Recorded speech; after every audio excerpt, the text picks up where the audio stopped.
Hello, everybody, and welcome back to Between the Ropes TV. Guys, you are not seeing things. Me and Josh are actually on a video together. It's been a while, but we've chosen a good one because this is a massive, massive card at the weekend, really showing how cards should be done. That is a direct shot after what a shambles of a card we've got for White Fury. But anyway, let's not speak about that because we are going to be speaking about that a hell of a lot next week for obvious reasons.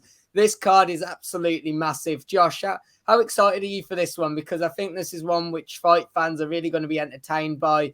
And to be fair to, I'm looking at some of the undercards and I'm thinking they probably could have headlined themselves, or like especially billam-smith McCarthy. I just look at that and think maybe they could have even got a headline themselves. No, I agree. I think what you definitely got to think about is it's if I was Eddie Hearn and Matchroom and DAZN, you probably sat in your chair laughing a little bit, aren't you? Knowing that obviously Frank Warren's giving it about the 94,000 tickets sold next week. But the undercard, as you say, we'll get onto it next week, disgraceful. But this is a great card from top to bottom. And we need it, I think, because after last week, there was a lot of boxing going on, but it was worldwide. In the UK, it was a bit of a quiet weekend. So really looking forward to it. Yeah, definitely. And let's jump into that. And obviously, we'll start with the main event. Once again, seeing Conor Benn back in action, coming against an opponent that's not going to be easy, but I do feel he's going to be perhaps a little bit easier than some of the fights he has had in recent times. Coming up against Van Heerden, we're looking at it. Conor Benn now, he stands at 20-0. People, for me, have been quite critical of him because he's got a very decent record, hasn't he? He's beat some great fighters. I mean, Fornella, Granados, Vargas, Algieri. Yes, Algieri. I know a lot of people said he was past his prime, but still a very experienced fighter compared to that of Conor Benn.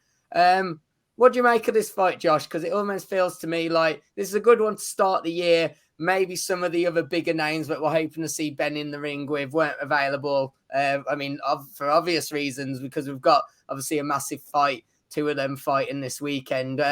What do you make of this one? I think it's a good one.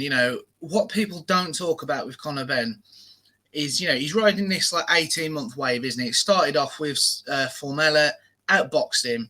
He then had a one-round demolition of Samuel Vargas, and Vargas was supposed to be tough, give him rounds. He's been in with world-class opposition. This was the step up, and Benn made it, a very quick night's work. He then had last year at Headingley a bit of a crap fight in reality with Adrian Granados. It wasn't fan-friendly, but it was frustrating, and I think he needed that. It was like a box-ticking exercise for him. And then he destroyed Algeria, who, again, he's no mug, very experienced.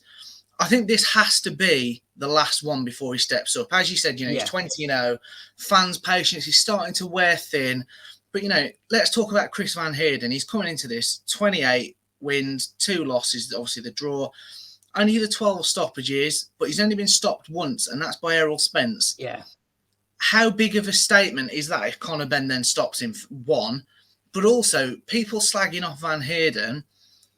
He only fought Jaron Ennis, who most people are tipping to be the next main man at welterweight, in his last fight 18 months ago. And that headlined on Showtime. So how is that, how are we saying about Jaron Ennis in his 26th fight? That's okay. Conor Benn in his 21st fight, this is a bad fight, this is. And, he might be 34, but the main thing for me that we're not thinking about is Ben's never fought a southpaw. If he goes up to more experience. Yeah, if he goes up to a true world level, he needs to have done it, doesn't he? Spence there. This is the last box for me to tick before we get him in a mega fight in the summer.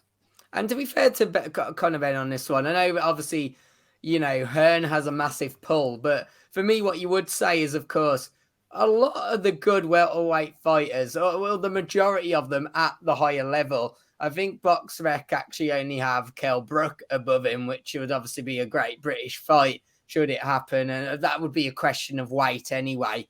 I just feel like a lot of them aren't English, so that they're all fighting each other abroad, obviously in the States. I mean, Conor Benn's got to work to get his name out there. And, to be fair to Benn, maybe they just don't want to fight him at the moment. It's a huge risk with very little reward, isn't it, for someone like an Errol Spence to come up against him? Well, the thing is, it's the same almost for, there's been a lot of talk about him fighting Kell Brook and Amir Khan, and it's risk versus reward, exactly like you've just said there. These guys are in the twilight of their career, it's fair to say. Conor Benn is, for me, it's him and Mikey McKinson, probably the two best welterweights in the country. British, that'll probably be disputed by some people, but for me, that's how it is. And I just think, like you say, with Conor Benn, he had such a limited, virtually no amateur career. You then can't afford, if you're Eddie Hearn, he could be your next cash cow. Let's not forget, Anthony Joshua, there's questions to answer. He needs another cash. We're not getting onto that with you, but no. he needs another cash cow. Conor Benn, he's got crossover appeal, presents himself well, got the family legacy. He's now 20-0. I think it's fair to say, why would you risk it before you had to? And I think Eddie Hearn has said this week, we are at the point now, he comes through Saturday in style, we've got to roll the dice. And I just think people need to just be calm. He's still only 25, Conor Benn. He's got years ahead of him. Yeah. Let's just let him have this fight. Let's get behind him. Because I think, Conor Benn's going to give UK fight fans, and it could be some away days as well over in the States, I think we're going to have some absolutely incredible boxing nights thanks to Conor Benn. Yeah, I'm really hopeful of that. And to be fair, I think you'll probably agree with me. As you said, it's not going to be an easy fight. Van Heerden, only two losses, but one of them much earlier in his career, the other knockout, obviously, coming from Errol Spence Jr. So there's nothing really wrong about that. But are you agreement with me that I think Benn gets the job done, and I think he does knock him out? Yeah, I think Benn stops him, but I think it'll be like 8 to 10 rounds. I think that'll be good for Conor Benn as well, because I'm a big advocate of him fighting a southpaw, but that only benefits him if he gets some rounds in. So for sure. And I think let's move on to the next fight, because I think this one will possibly excite people as much as the main event. Of course, the European title is on the line in this cruiserweight clash, and it's a rematch. I mean, obviously, we saw this bout already happen. It was something that people wanted again. Split decision last time. Josh, this is going to be a really interesting fight, isn't it? And I think the fact that we saw a split decision last time, do you expect a really close fight once again?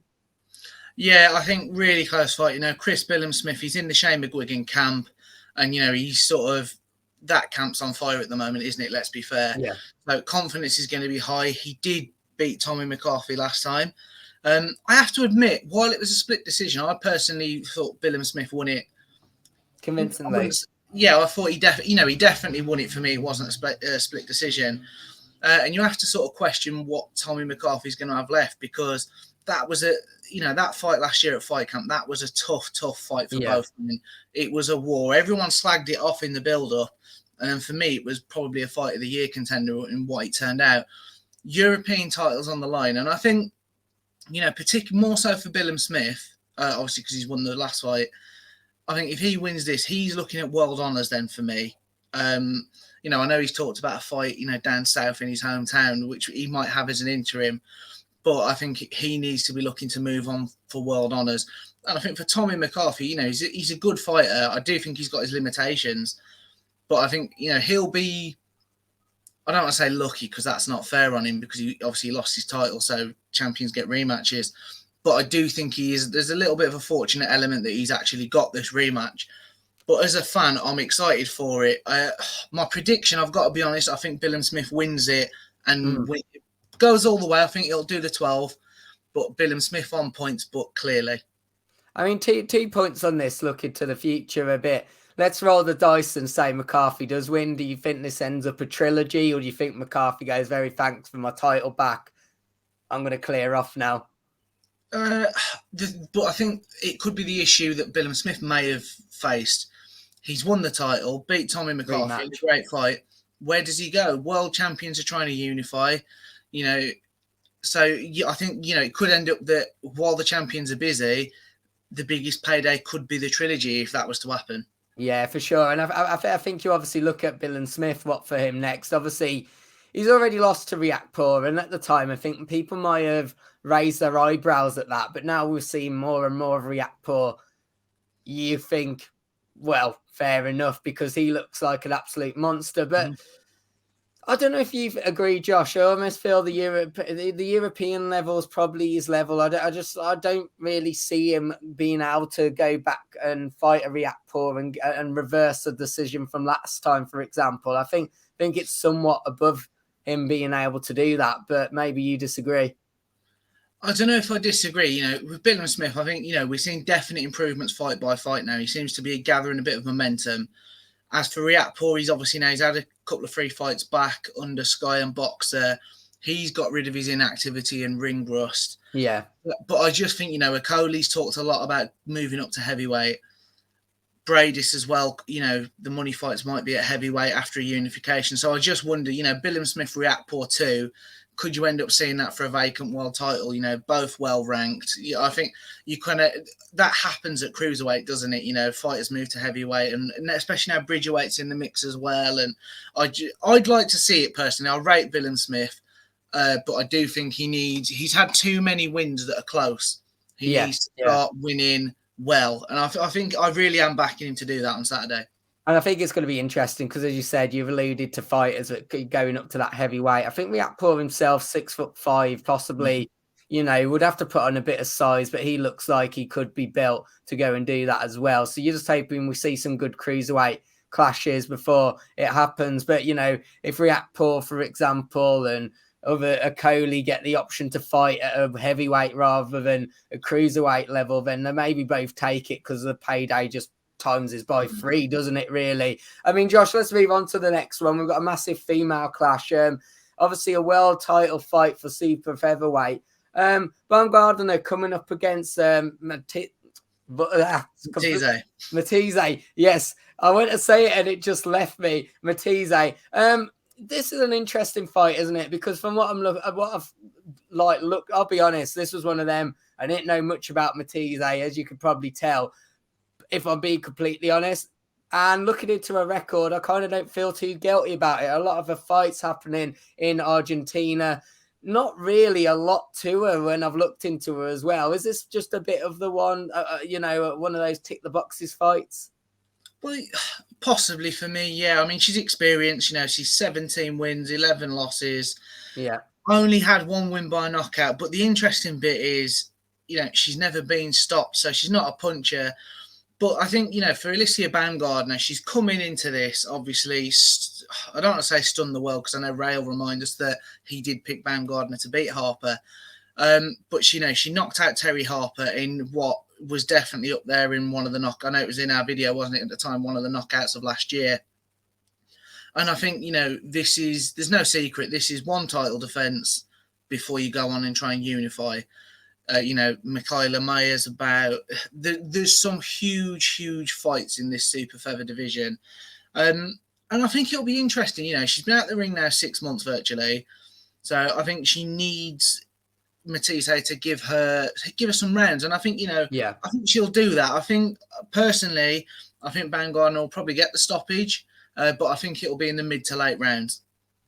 I think I have to agree. I agree with that. She might even choose to have a few rounds under her belt, get, as you say, practice some new things, get the win. I mean, if you're playing devil's advocate, Josh, people would say with Terry Harper that maybe she was more suited to lightweight. Do you take any credit away from the win for Baumgardner?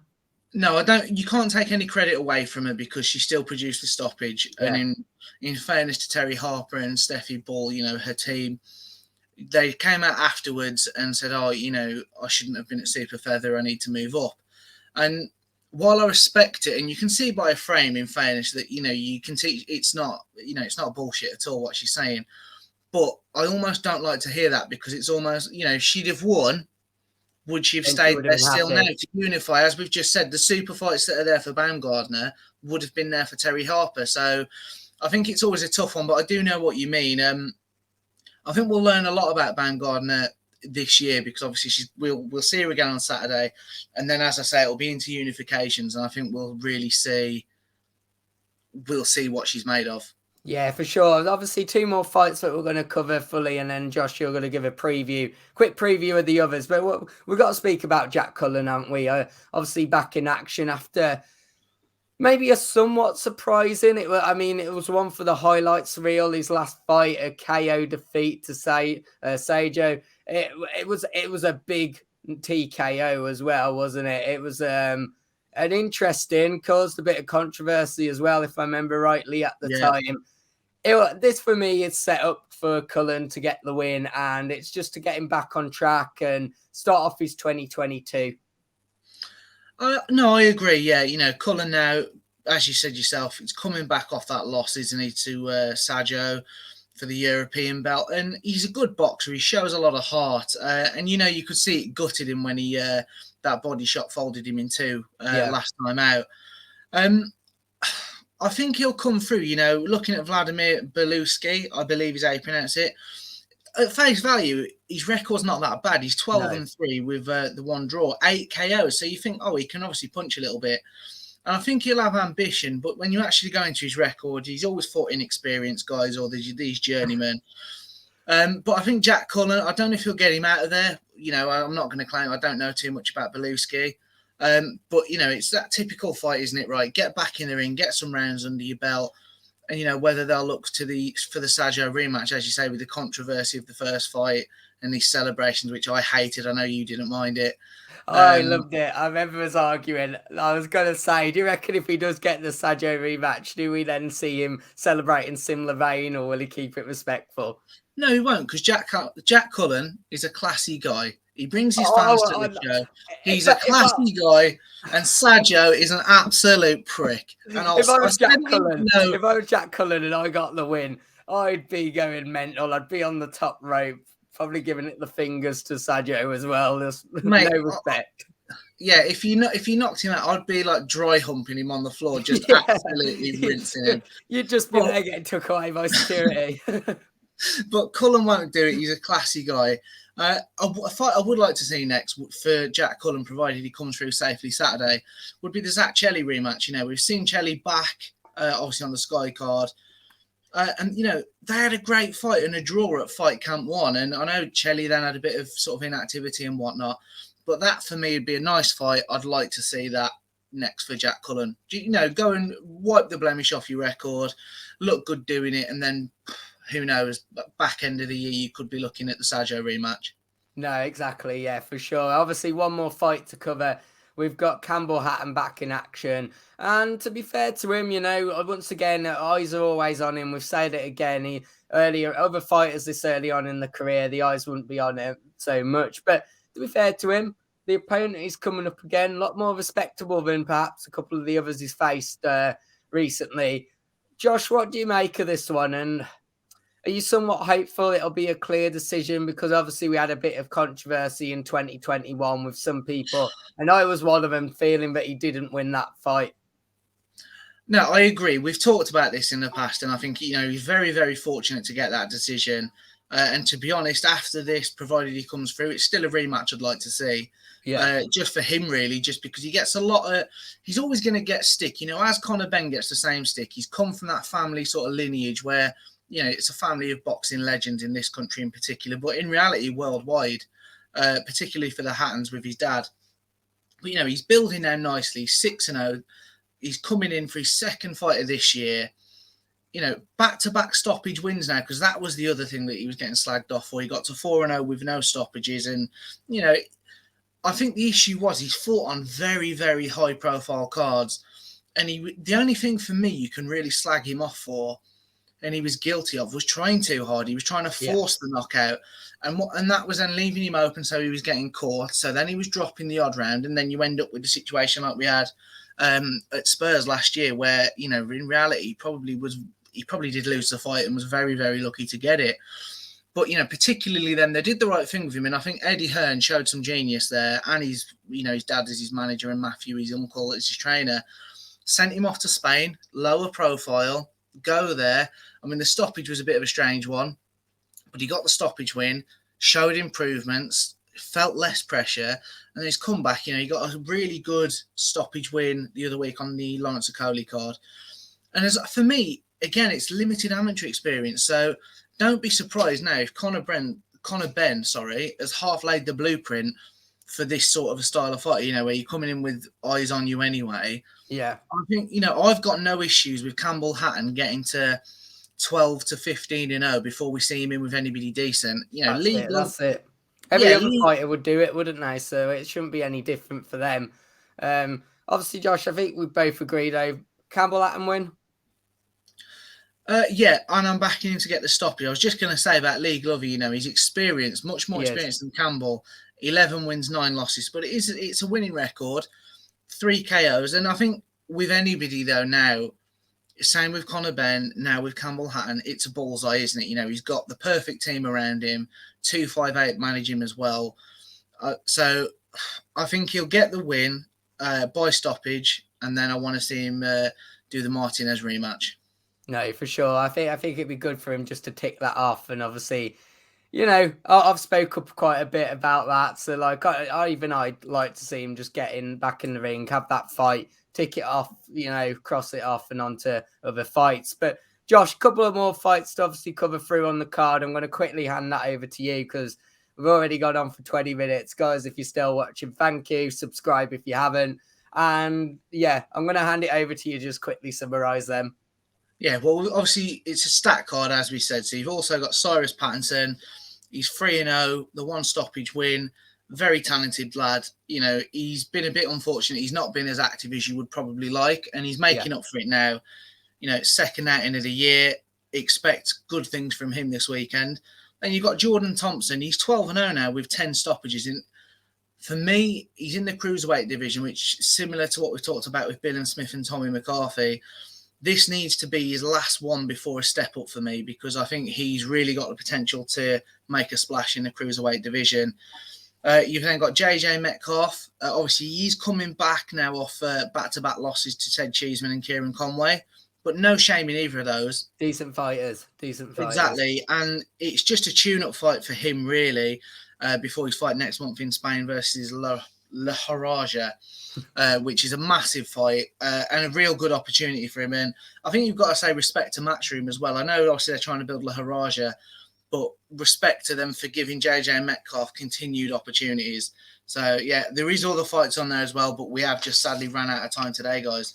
Yeah, definitely. Guys, as always, hit that like button, help us out with that. Subscribe to the channel as well. And, yeah, drop in the comments what fight are you looking forward to the most. It's a very stacked card. I think people have different ones that they're looking forward to the most. So yeah, let us know your thoughts as always in the comments. And thanks for watching. And we'll see you on the next one. Goodbye.